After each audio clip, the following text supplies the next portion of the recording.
Hello, everybody. Welcome to our next episode of Ariane and Carly Discuss. Yeah, I do Um, that too. I always switch our names around, and I'm like, no, it's Ariane first, then me. But I'm always like, when I'm making the pictures on Photoshop, I always type Carly and Ariane, and I'm like, wait, no, backspace, backspace. I'm glad I'm not the only one who does that. and this time we're going to be talking about the episode The War for Dimension X. Or, so Carly, would you like to? We'll get there. Synopsis. Basically, pretty action-packed episode. We got the Salamandrians come back. Salamandrian. I think it's Salamandrian. Mm, It is, for those watching, we are recording this in the morning versus when we usually do it in the later afternoon. I have 3 hours of sleep. I'm driving to North Carolina after this, so I'm kind of like, right now. So we'll just go with the Salamander people. the Salamandrians. They actually go to Dimension X and try to convince the Krang, look, we're against the same enemy, we're against the Triceratons, let's team up, we can stop them together. And the Krang are like, oh my god, those guys are huge, like, they work out, bro. Do you lift? Probably not as much as them. So the Krang turn them down, and then Mona and Sal Commander are kind of like, well, maybe we can team up with the Turtles. Instantly set Krang subprime off. They capture Mona and Sal Commander, and they put them in a prison cell. Meanwhile, the Turtles and the Fugitoid have arrived in Dimension X to meet with the Utrom Council. And while they get through Dimension X and they're searching, they're actually shadowed and followed by Krang. So when they do make it to the Utrom Council, spoiler alert, they are discovered by the Krang. So it's not so secret anymore. I should also point out, because I didn't point this out before I said all of that, that they are going to meet with the Utrom Council to find out where the last two pieces of the black hole generator are. 3 hours of sleep. Anyway, in this battle that ensues at the Utrom hideout, the Krang subprime takes captive the Utrom Queen? I think that's her title? Mm-hmm. I think so. Leader of the Utrom. She's got a little tiara on. It was a cute tiara. I was like, I would like one of those. Anyway, so Raph and Mikey go after them, and Leo and Donnie stay with the Utroms to try to get some action going. Like, we have to fight back. We can't stay in hiding anymore. It's time for action. Raph and Mikey accidentally discover Mona and Sal Commander in their cell. They team up with them. Meanwhile, they have to convince Sal Commander that the Utroms are actually the good Krang and they need to work with them. But Sal Commander's a little distrustful. Rightfully so. Anyway, this battle ensues. They're going to save the queen. The Utrom army arrives. They're all huge fight, draconian dragon robot thing. Lots of battle, lots of fighting that we'll get into. Ultimately, Krang subprime and the Krang are pushed back by the Utroms. Huge development there. So they escape, and we are left with Bishop actually revealing to the Turtles the last locations of the last two fragments of the black hole generator. And then Raph and Mona make out for like the fourth time in the episode. And now we need to talk about things that we didn't like. Yay, summaries! You go first. Alright, so one of the things that I didn't like right off the bat was April not going with them to meet the Utroms. I know. Okay, logically, I know that the black hole generator needs to be protected, and it couldn't be left unguarded, or it couldn't be left with just Casey guarding it, because With hockey stick. let's face it, Casey kind of sucks in space.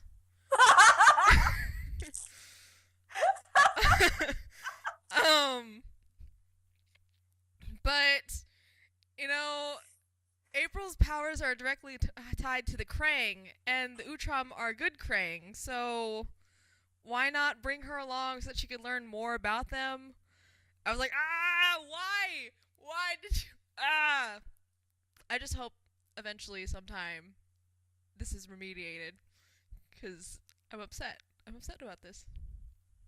I'm glad that you said, like, went with them to meet the Utroms, because I was kind of like, when they stayed, I was kind of like, okay, at least they thought ahead and left some protection to the black hole, the piece that they already have. That, and in itself, Casey and April don't really have any experience in Dimension X. The Turtles have all been there. Obviously, Professor Honeycutt's been there, so they kind of know how it works.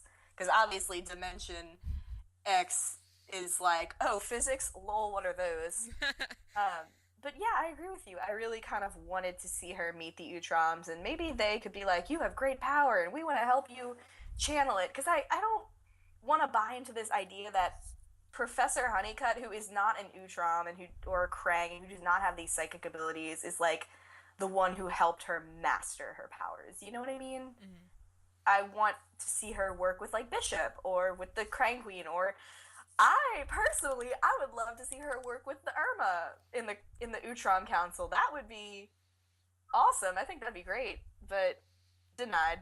Okay, but yeah, I'm with you on that. To continue my speech because I'm still talking so much. My first dislike is the actual title of the episode. The War for Dimension X, the war, which would imply like a series of battles and a long lasting fight over time. So, like, for them to call this and it's really just one big battle. Like Maybe the slap fight of the, Dimension.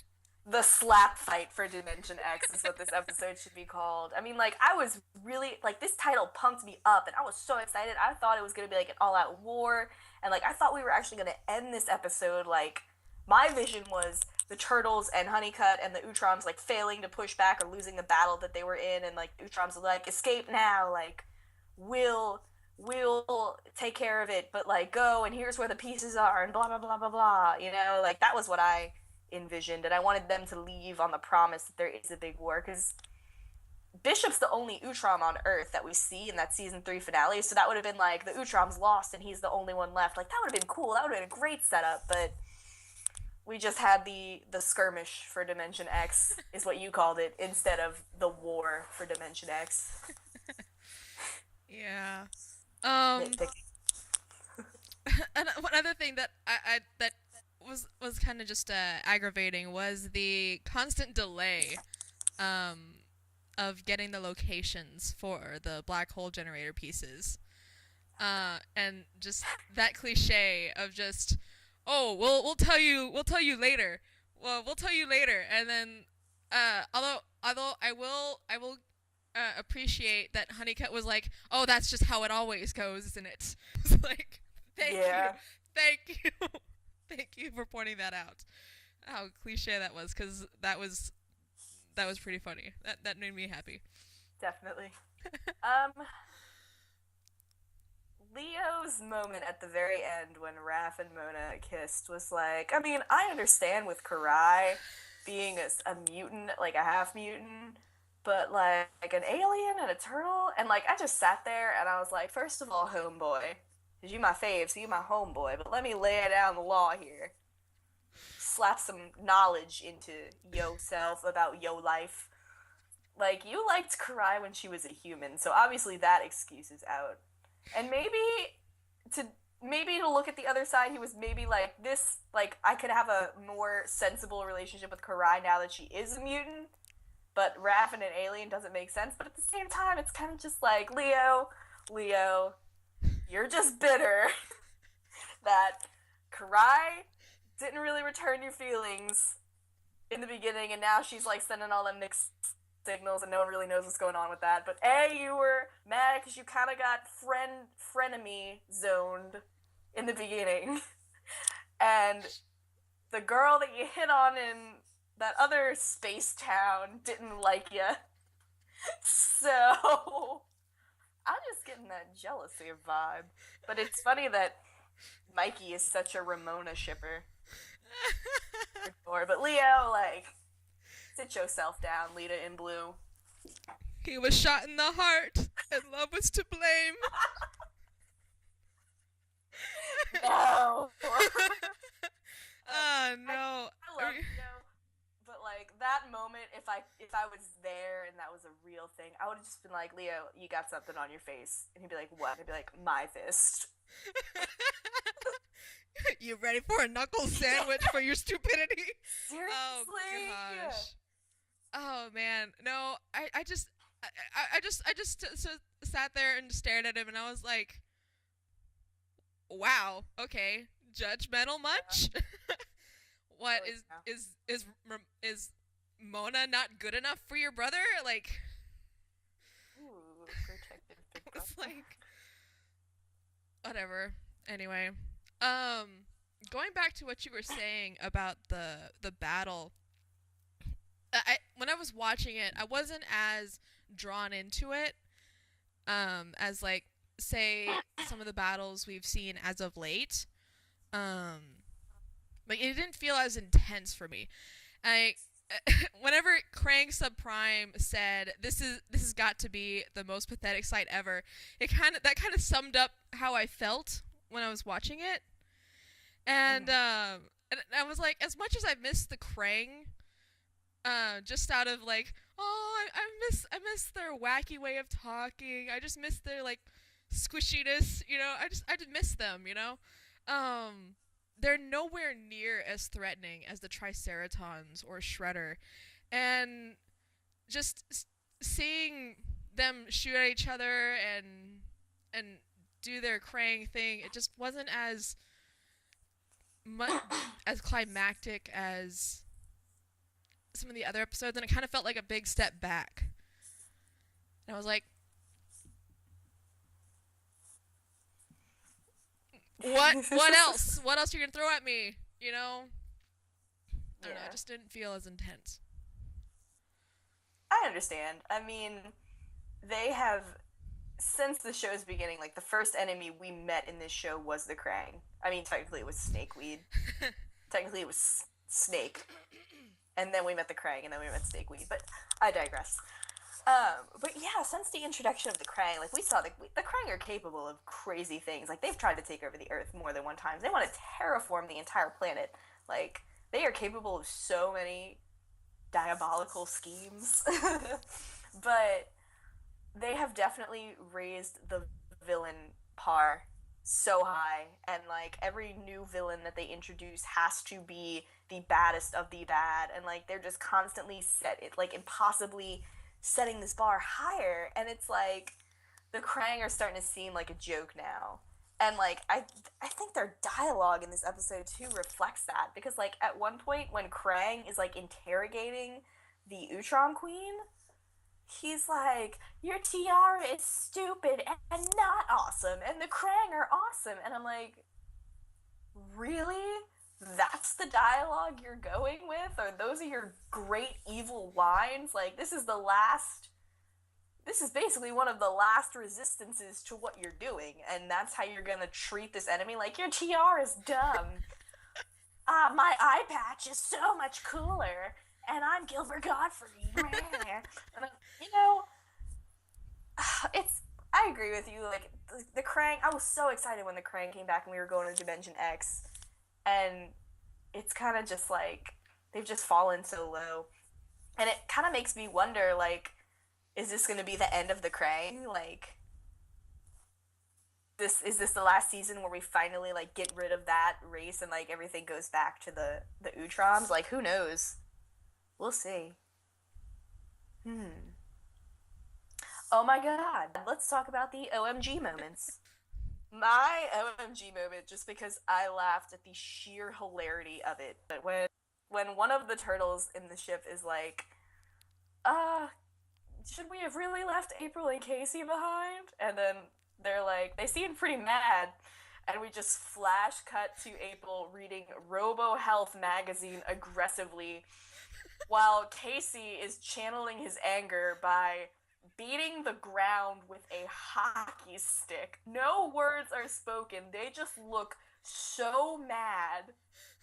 And I was cracking up. Like, the first time I watched it, I rewound it, and, like, I rewatched that part. Like, it's like a 5-second clip, and I probably watched it for, like, 68 seconds. That doesn't make sense. 70 seconds, I'll round it up. But, like, I was just laughing so hard. It was funny. It was a great little, like, we have an opportunity for comedy, and we're gonna stick it in, and it paid off really well. And then Mikey, like, follows it up with this, nah, I'm sure they're over it, but...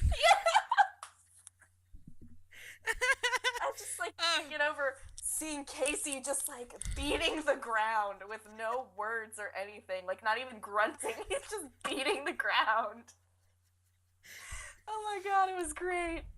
Sound doesn't travel in space, you know? Yeah, That's but they've how. already broken the properties of space like 8 times this season, so I call BS.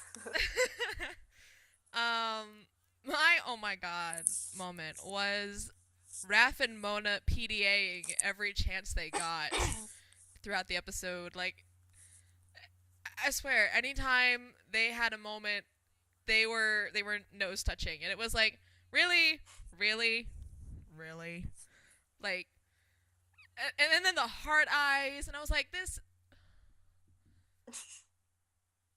this gets into a question we have later, so I'm just gonna be like, Hold it. Hold the anger. hold it in I for will hold later. mine too, but I will comment. I felt like every time we couldn't see Raph and Mona on screen, I was just waiting for it to flash to them nose touching. It was a bit much, but we'll get there. So we've talked about the bad. We've talked about the OMG. Now we need to talk about what we like. Yay! I'll go first. My first like for this episode, when they first get to Dimension X and Professor Honeycutt's like, oh, by the way, I don't know where we're going. Mikey's like, I got this! And then he does his little smoke bomb, which, by the way, it threw me off that the smoke wasn't purple. But, nitpick, okay. Um, so he puts on his Savage Mikey from Dimension X outfit, and then Raph just, like, starts doing heavy breathing, like, fists clenched, and he's like, calm down, Raph. You knew it was coming. Calm down. I was cracking up. I was like, oh my god, he's so traumatized by Mikey that he needs to do deep breathing to accept the wacky savage Mikey from Dimension X. I thought it was hilarious when Raph said that. Yes, I loved that. That was hilarious. uh, anyway, uh, the one of the things that I liked was the clash of the Salamandrian views versus the Krang views. Because the Salamandrians are all about like warrior code, honor, fighting to the death, type of thing, and the Krang were kind of like, no, we must live to fight another day. Uh, with espionage and trickery. Is it live to fight another day? They don't seem interested in fighting. They seem like they think more than they fight. So they live Okay, to brain another day. live to brain another day. Same thing. It's like they're more concerned with like survival than about like honor and everything. That I thought that was interesting. I thought it was like, oh, this is cool. This is cool. Yeah. So I don't know. I just thought that was really neat. That kind of ties into my next like actually. Um, I really liked how against the concept of good Krang Sal Commander was. Like, they do seem like the type of people, if you betray that, like, fool them once, like that saying, fool me once, shame on you, fool me twice, shame on me. It's like, fool me once, I'm going to kill you, would be probably their saying. Like, I really like the fact that they were turned against once, and that just completely, like, shattered their opinion of this entire race, because that just seems like their mindset and like their society. Like you said, they're warriors. They fight for honor and glory, and like if you deny them of that, they are going to probably rip your head off in a salamandrian way, but Or eat you. or eat you. Like, I just liked that not Keith David, that Sal Commander had this mindset of stop, I'm tired. Like, you have completely shattered our opinion of you. We cannot trust them. And then they're like against working with them completely until they saw by example. You know what I mean? I just feel like that fit in their who the Salamandrians are. I liked that. Yeah, I liked that. Um, the another thing that I liked was the learning the backstory of the Krang. Like, we never really found out much about them whenever they were the main villain, but finding out that it was kind of like uh one of them, they used to be like individuals, and then one of them got uh through mad scientist craziness, um got more powerful than the others and was able to like mind control all the others. and that one became Krang Prime, and and that I found that really really neat. I was like, hey, we finally found out something about one of our main villains. Yeah. Yeah. You know what's interesting is if you pay attention to while the Krang Queen is revealing that backstory, what gender do you think Krang Prime is? Not to like bring gender or gender specificity into this, but I thought Krang Prime was a girl, and she refers to him as himself. So I thought that was interesting. If you pay attention, she's like himself. He mutated himself. I'm like himself. Excuse me. I know. I was like, Krang Prime's a guy? Yeah, I was confused. Maybe just a very high-voiced guy. I don't know. Yeah, that was actually my favorite moment from the episode. Okay. I love the backstory between the Utroms and the Krang, and they keep one backstory that I've been dying to get since he was introduced was Bishop and Subprime. There is clearly some serious like I ship it. I ship that. I ship Sub Bishop. No, I don't. But, Sub Bishop has sailed. I don't really ship it, but I'm just saying, like, they have so much tension that they tease us with, and I would love, and like, apparently, Subprime was once an Utrom, and then he was like corrupted by power or something. Like, I want to know that full story, and I'm afraid that they won't give it to us because they kind of keep just explaining how it happened in little tiny bits, like this one, like, you were once one of us, and you were one of our fiercest warriors, and now you're bad, and like, He called him Knight. yeah. So it's like, dang, I want that backstory. But yeah, that was my favorite. The whole history of the Krang Utrom race. But my third that I liked was that moment when Mikey actually saves Raph. And Raph doesn't throw like a snarky, oh, I could have handled that myself or anything like that. He's just like, thanks, bro. And it's genuine. You can like hear it in his tone. He's like, thank you. Like, I couldn't have done that. Thank you. So like, I feel like Mikey's starting to get more respect. And that's great. And he didn't have a pizza moment in this episode, I don't think.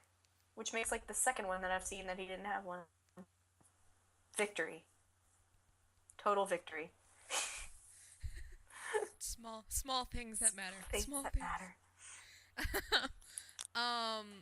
The the Bishop versus Krang Subprime was a highlight in this episode, and that's the third thing that I liked. Like just them dueling each other, and I thought that was amazing. I was like every time that they were on screen, I was like, I want their backstory. I want it so bad. like everything else about the battle, I didn't really care about, but when with them, I was like, I feel like it's gonna be revealed that they are like related, like they're brothers or something. I would totally be okay with that. I would be fine with them being brothers. Like I don't care how many brothers have turned villains on each I other. don't care how cliche or predictable that is. Like I would love that. I'm starved for their backstory at this point. Like I need it.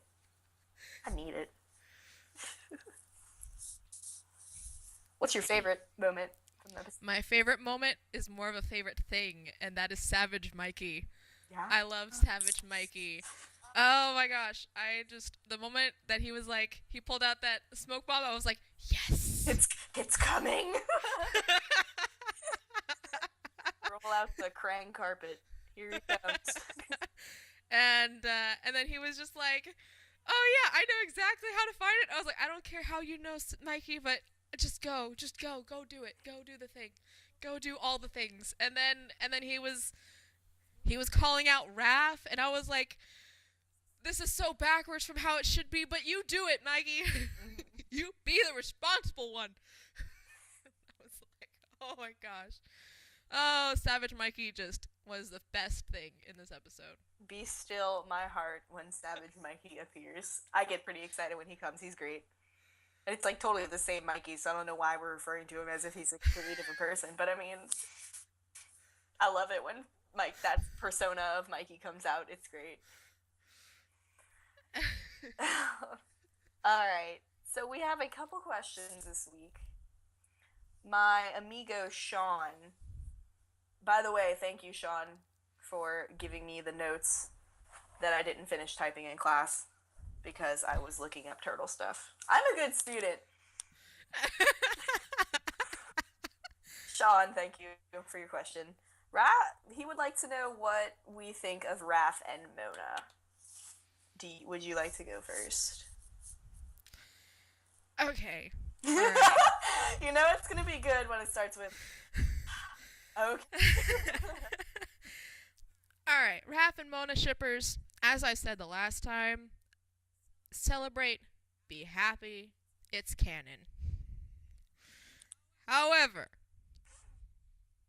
and this is a big however with me, I cannot get behind Raph acting like a teenage girl in love. It's The heart eyes, kicking up the foot like a Disney princess. That's not Raph. That's never been Raph.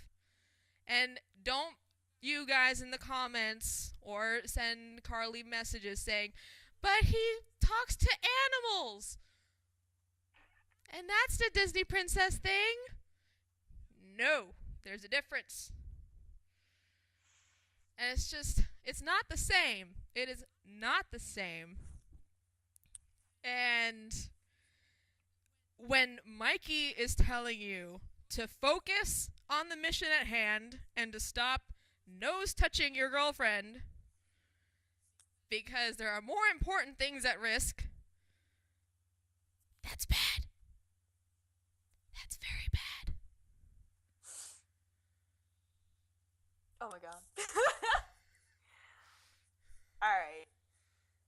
Those who follow my blog and those who tune into this podcast, you guys know I don't ship on this show. Same principle applies for Raph and Mona Lisa. And it's weird because I think that they are the couple that, works the best because they're most like each other in a lot of ways. But, like we know, like you said, like we know Raph is aggressive and brooding, and his personality is so different when he's with Mona Lisa. And Mona Lisa is kind of like the same. She's I'm focused on battle and honor are the only things. Oh, look, Raph's over there. I need to focus on that. And like, they had some like I really did like that moment between them in the cell when Raph was trying to reassure her, and he was like, I wouldn't let anything bad happen to you. But like, then like they nose touched and then they nose touched, and like every time they were off screen, I was like, we're gonna cut to them and they're gonna be nose touching behind a rock instead of fighting. And it was so much overkill for me. Like they kissed like 3 times in this episode, which good for like I'm happy for the Ramona shippers. Like you guys deserve it. Like every shipper deserves some relief every now and then, but like it's just overkill to me. Like this relationship is like you said, they seem so out of character when they're together, and they take on these completely different personalities, and it's kind of just like that's not Raph, that's not Mona Lisa. Like you've established them as strong and independent characters, and then when they're together, it's like they can't function without each other. You know what I mean? It's just ugh. I just Overkill. That's the only way I can describe it. like it reminds me of how they like started out when it was like, oh my gosh, she hit me. I'm in love. Yeah. Oh, I was not a fan of that. And then you know what? We're moving on. Okay.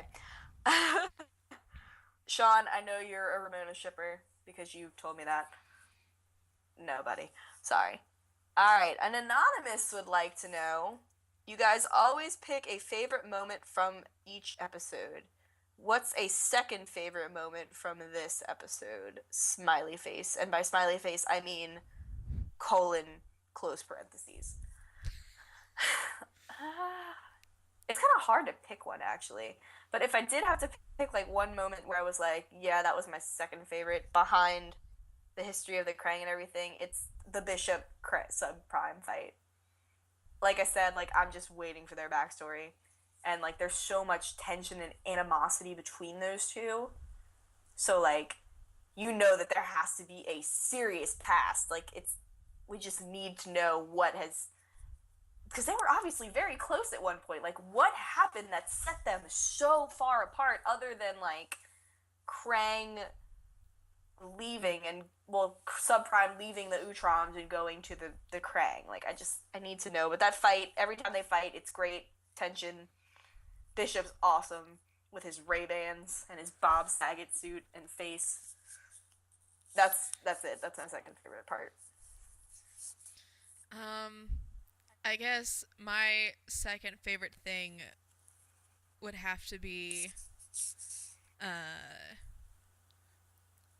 I guess Mikey doing the robot and Fugitoid and Honeycut being like, well, as a robot, I thought it was very very good because I almost didn't think he would say that because I was like, is he gonna say it's bad? Because I thought it was just okay, you know.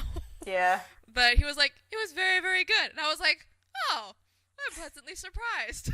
That means and Mikey is a really good dancer. you know, and I don't know. I guess that would be my second favorite moment because, well, as Carly already said, the Bishop and Krang Subprime were one of my really top likes. All right. Thank you, Anonymous. Yeah, and then our last question, also from an anonymous. You guys really, like, don't be afraid to be non-anonymous. Like, don't. I don't mind if you do, but I would like to know who you are. Talk and be friends. The other anonymous would like to know, we're 8 episodes in, we're on another hiatus, so far this season, what has been you guys' favorite episode overall? So far. Emphasis on so far. Like, not the whole season. Okay, we got it. I feel like that is based on that ending. You can go first. I would have to say it is the Arena of Carnage. And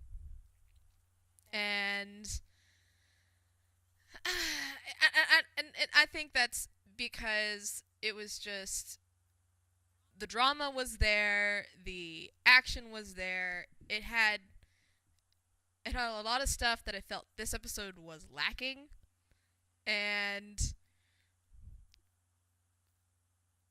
and all the characters were involved, and I liked it. I liked it a lot. I loved the Arena of Carnage because, like we said in the last episode, it's just so much 2003 and Mirage influence and recreated events happen in that episode. And it was, as a 2003 Mirage kid, like, heart feels nostalgia, good things, feelings. Um, but my favorite episode this season so far has actually been Journey to the Center of Mikey's Mind, which is kind of that was a really kind of out there episode.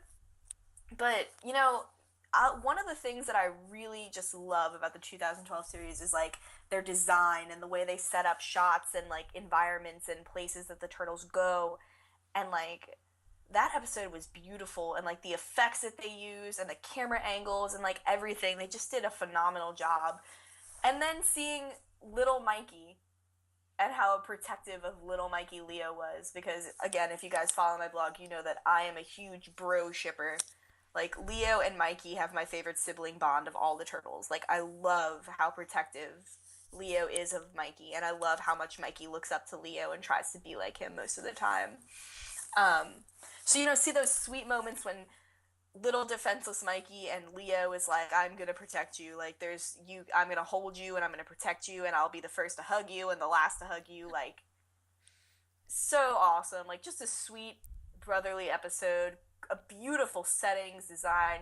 We get to see, like, all season we've seen, like, little moments from back at home in the training room, but we got to see so many from back at home in Mikey's head, and it kind of just reinforces, like, how homesick they are and how much they want to complete this mission so they can go home.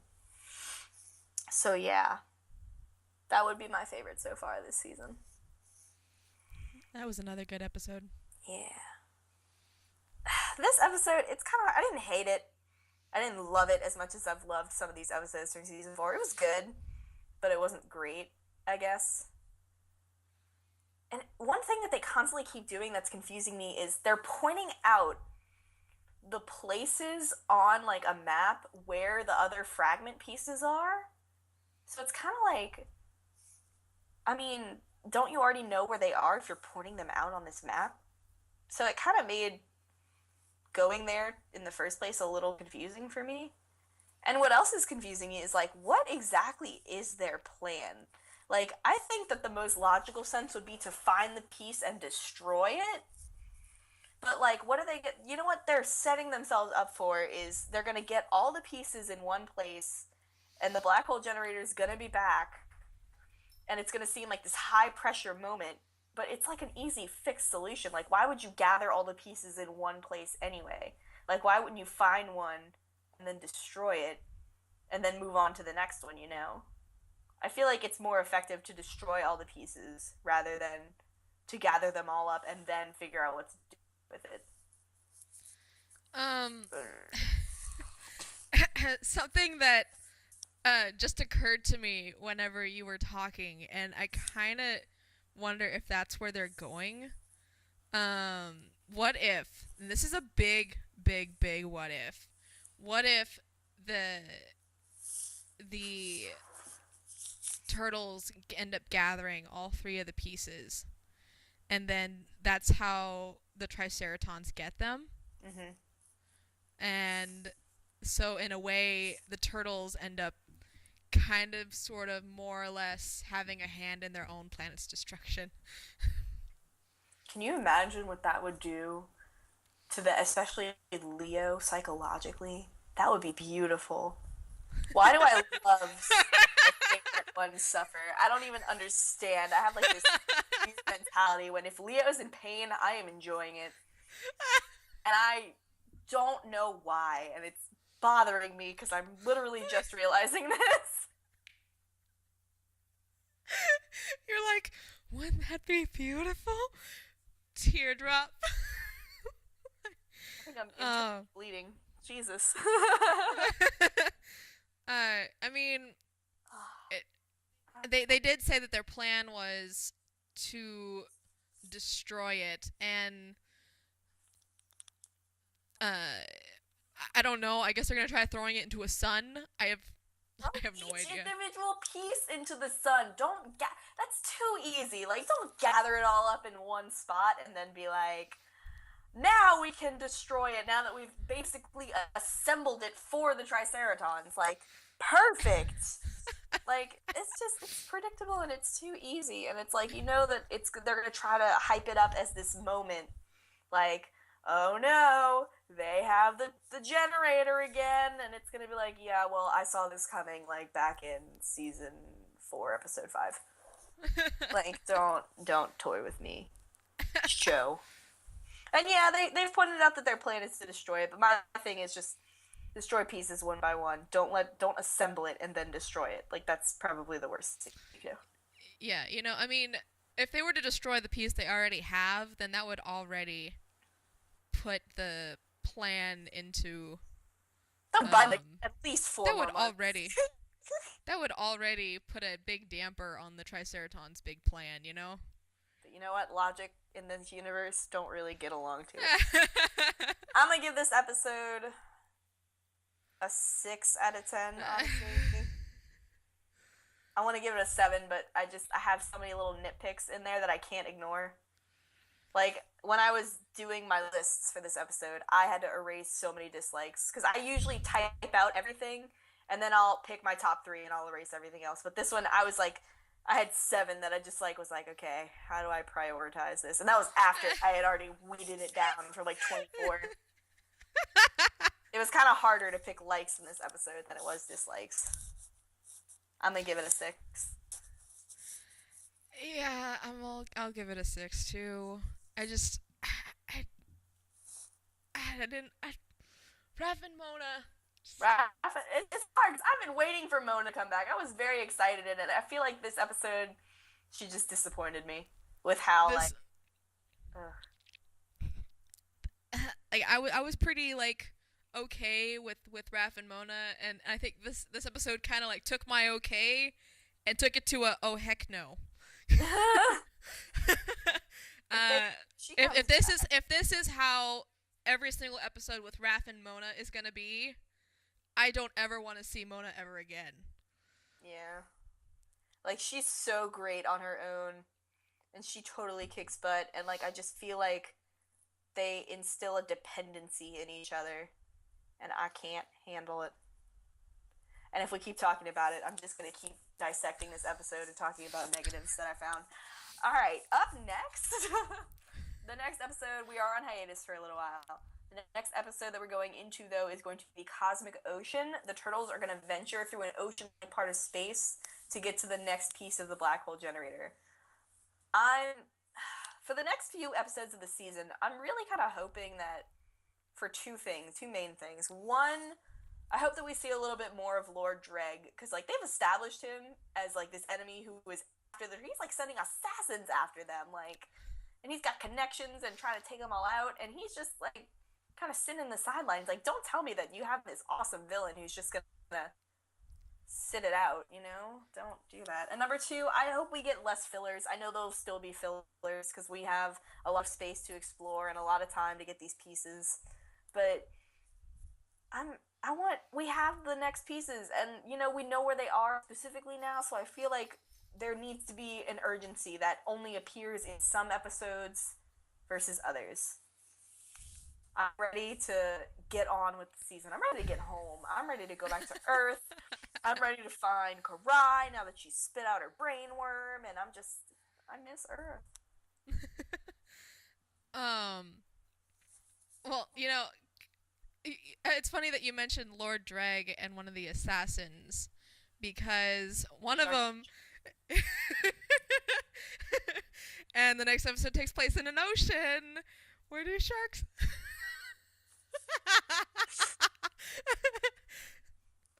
I'll It's only cry. logical. I will cry. Oh my god, I'm like freaking out at how much sense that makes. No way.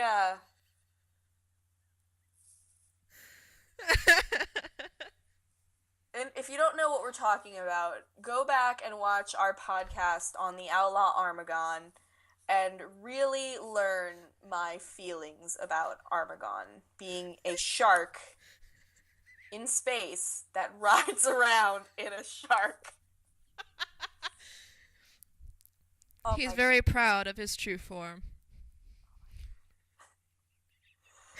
that just like ruined my day. The potential to ruin my life is in the next episode. Creators, if you ever stumble upon this podcast, I trust you with my fragile heart. Please don't break it. I think we're just about done here, so I'm gonna kind of close this before you find more opportunities to make me upset. I am Carly. I run all things TMNT. And I'm Ariane, and we will see you in the next episode. Hopefully not with Armagon. Later. Bye.